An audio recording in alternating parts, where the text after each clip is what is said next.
इसके बाद जब इसका हमने इंटीग्रेशन कर दिया तो इंटीग्रेशन करने के बाद अब ये लिमिट पुट करना है। लिमिट पुट करते समय ध्यान रखिए बाकी कहीं पर कोई भी छेड़छाड़ नहीं हो रही है, सब वैसे ही चलता आ रहा है। ये log 2 हमारा बाहर में वैसे ही है। लिमिट जब पुट किया गया तो पहले upper limit minus lower limit, upper limit minus lower limit करेंगे तो ये पूरा ब्रैकेट सॉल्व होकर केवल π/2 बचेगा। ये π/2 log 2 के साथ मल्टीप्लाई होकर यहाँ का माइनस जो है ये वैसे ही है, π/2 log 2 बन गया। यहाँ तक क्लियर है। यहाँ के बाद ये वाला हिस्सा जो ऐसे चला आ रहा था, अब यहाँ से लेकर यहाँ तक को ध्यान से देखिए। इस पूरे पार्ट में इंटीग्रेशन केवल यहाँ पर है। इस वाले हिस्से को हमने इंटीग्रेट भी कर लिया, लिमिट भी पुट कर ली, इसकी वैल्यू भी निकाल दी। अब ये लास्ट तक वैसे ही चलता चला जाएगा। इस पूरे में इंटीग्रेशन का साइन सिर्फ यहाँ पर है, तो अब यहाँ पर कंसंट्रेट करते हैं। हमारे पास 0 से π/2 log sin 2x dx दिया हुआ है। हमने क्या किया, 2x को हमने t लेट कर लिया। 2x को t लेट करने पर जब इसे डिफ्रेंशिएट करेंगे, 2 कांस्टेंट था बाहर हो गया, x का डिफ्रेंशिएशन 1 और t का डिफ्रेंशिएशन dt/dx। dx को हमने इधर शिफ्ट करना है, 2 को हमने इधर शिफ्ट करना है। हमारे सामने dx की वैल्यू आ गई, dx = dt/2। ये तो बात हो गया लेट करने का। लेकिन डेफिनेट इंटीग्रेशन में आपको ये पता है कि जब आप लेट करते हैं तो वहाँ पर लगे हाथों आप उसकी लिमिट को भी चेंज करते हैं। तो लिमिट चेंज करते समय लोअर लिमिट से आपको लोअर लिमिट मिलेगी और अपर लिमिट से अपर लिमिट मिलेगी।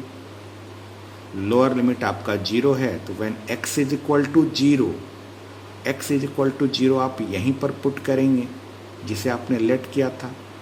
तो 2 × 0 = 2, अर्थात t की वैल्यू भी 0 आ गई। और अपर लिमिट की अगर बात करें तो अपर लिमिट में हमारे पास π/2 है, तो व्हेन x = π/2, इस x की जगह हमें π/2 पुट करना है। सॉल्व करें तो t की वैल्यू पाई आ गई। dx की जगह पर dt/2 है और लिमिट में जब x = 0 है तब उस समय t भी 0 है, लेकिन x जब π/2 है तो उस समय t हमारा पाई हो जा रहा है।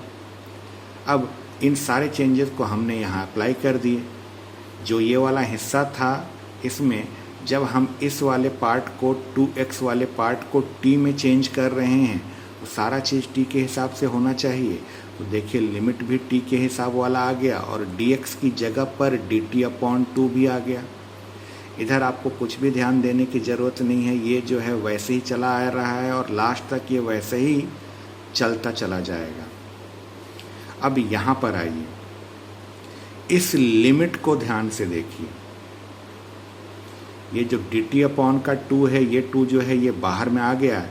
इस लिमिट को आप ध्यान से देखिए और यहाँ पर हम यूज करेंगे प्रॉपर्टी नंबर 7। प्रॉपर्टी नंबर 7 क्या कहती है?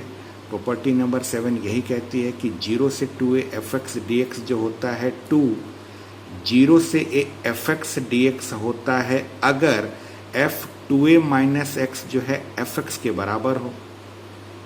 अभी थोड़ी देर पहले आपसे जब बातें हो रही थी तो उसमें हमने ये भी बात देखा था कि यहाँ पर जो 2a लिखा रहता है, आपके क्वेश्चन में अपर लिमिट जो भी लिखा रहेगा वही आपका 2a का काम करेगा। यहाँ पर देखिए 0 से पाई है तो ये पाई जो है यहाँ पर 2a का काम कर रहा है। जरा इस t की जगह पर 2a - x का मतलब हो गया पाई - t पुट करना। t इसलिए बोल रहा हूँ क्योंकि ये पूरा का पूरा फंक्शन जो है t के फॉर्म में चेंज हो गया है। तो t की जगह पर जरा पाई - t रख कर सोचिए। पाई - t जैसे ही रखेंगे तो ये आपको साइन 180 - थीटा नज़र आएगा। साइन 180 - थीटा और कुछ नहीं, साइन थीटा ही बन जाएगा। यानी log sin t जो पहले था उसमें हमने ये 2a - x पुट करा, ऐसा करने से हमें अपना fx ही वापस मिला। अगर ऐसा करने से fx वापस मिलता है तो 0 से 2a fx dx को हम 0 से a fx dx लिख सकते हैं। ये 2i हमारा वैसे का वैसे ही, ये 1/2 भी हमारा वैसे का वैसे ही। ये रेड वाला हिस्सा जो है ये और कुछ नहीं, इस वाले को हमने इस वाले फॉर्म पर आधारित करके इस फॉर्म में कन्वर्ट किया है। ये जो सामने में 2 दिख रहा है आपको, ये वाला 2 है। लिमिट देखिए 0 से अब π/2 हो गई। π/2 इसलिए हो गई क्योंकि यहाँ पर जो भी अपर लिमिट रहेगा उसका इधर हाफ होता है।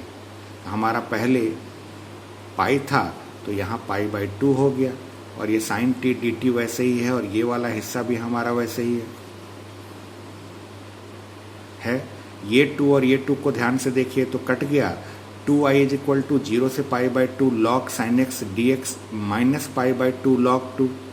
अब यहाँ पर आइए हमें प्रॉपर्टी नंबर 1 यूज करनी है। प्रॉपर्टी नंबर 1 क्या है? 0 से a fx dx और 0 से a ft dt सेम होता है, अर्थात वेरिएबल के चेंज हो जाने से फंक्शन की वैल्यू कभी भी चेंज नहीं होती डेफिनेट इंटीग्रेशन में।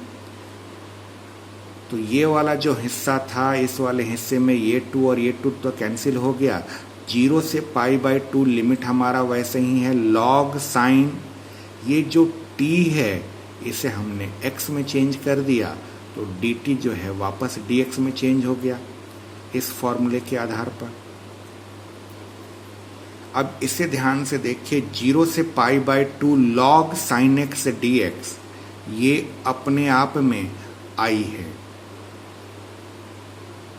हमने स्टार्टिंग में जो i लेट किया था, ये i देखिए, i = 0 से π/2 log sin x dx, इसी को हमने i बोला था, और यहाँ पर वही आपके सामने वापस आया है। 0 से π/2 log sin x dx ये अपने आप में i बन जाएगा, यानी इंटीग्रेशन के साइन के साथ लिया गया है तभी i बना है। इस i को जब मैं इधर शिफ्ट करूँगा तो ये i इधर आके माइनस होगा, 2i माइनस i बचेगा, और इधर से हमारा माइनस π/2 log 2 बचेगा।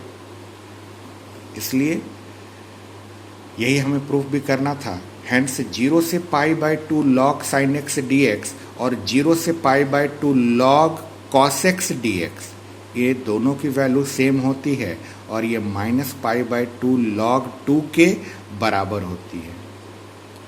क्वेश्चंस वगैरह को सॉल्व करते समय केवल ये वाला हिस्सा रहे या केवल ये वाला हिस्सा रहे, उन दोनों की जगह पर हम माइनस π/2 log 2 लिख सकते हैं।